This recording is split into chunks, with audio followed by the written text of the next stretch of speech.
وقضى ربك ألا تعبدوا إلا إياه وبالوالدين إحسانا إما يبلغن عندك الكبر أحدهما أو كلاهما فلا تقل لهما أف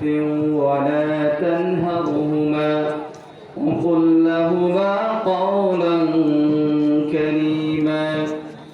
واخفض لهما جناح الذل من الرحمة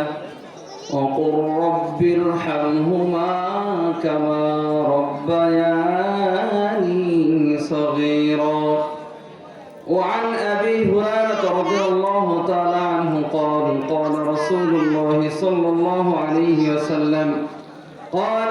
جاء رجل إلى رسول الله صلى الله عليه وسلم فقال يا رسول الله من أحق بحسن صحابتي قال أمك قال ثم من قال أمك قال ثم من قال أمك قال ثم من قال أبوك. আলহামদুলিল্লাহ, যাবতীয় প্রশংসা যাবতীয় গুণগান সেই মহান আল্লাহ সুবহানাহু ওয়া তাআলার নিমিত্তে, যে মহান রব্বুল আলামিন আমাদেরকে বাৎসরিক একটি বিশেষ দিনে বিশেষ মুহূর্তে জামালপুর জেলার শেখেরভিটা এলাকায় মাদ্রাসা দারুল হুদায় ইসলামী সম্মেলনে অংশগ্রহণ করার তৌফিক দান করেছে, সেই মহান রব্বুল আলামিনের দরবারে কালিমাত শুকর আদায় করে সকলেই বলি আলহামদুলিল্লাহ। অতঃপর লাখো করে দরুদ বর্ষিত হোক বিশ্ব মানবতার মুক্তির দূত,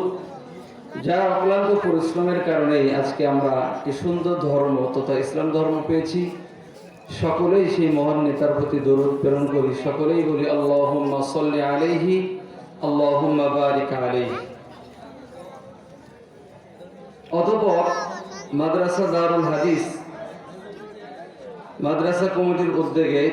24শে জানুয়ারি 2025 ইংরেজি 10ই মার্চ 1431 বাংলা রোজ শুক্রবার ইসলামী সম্মেলন এর উপস্থিত সম্মানিত সভাপতি জনাব মোহাম্মদ ফজলুর রহমান, সেক্রেটারি মাদ্রাসা দারুল হাদিস শেখেরভিটা জামালপুর, উপস্থিত সহসভাপতি জনাব মৌলানা মোহাম্মদ মিজানুর রহমান, অধ্যক্ষ ভারপ্রাপ্ত মাদ্রাসা দারুল হাদিস শেখেরভিটা জামালপুর। আরও উপস্থিত হবেন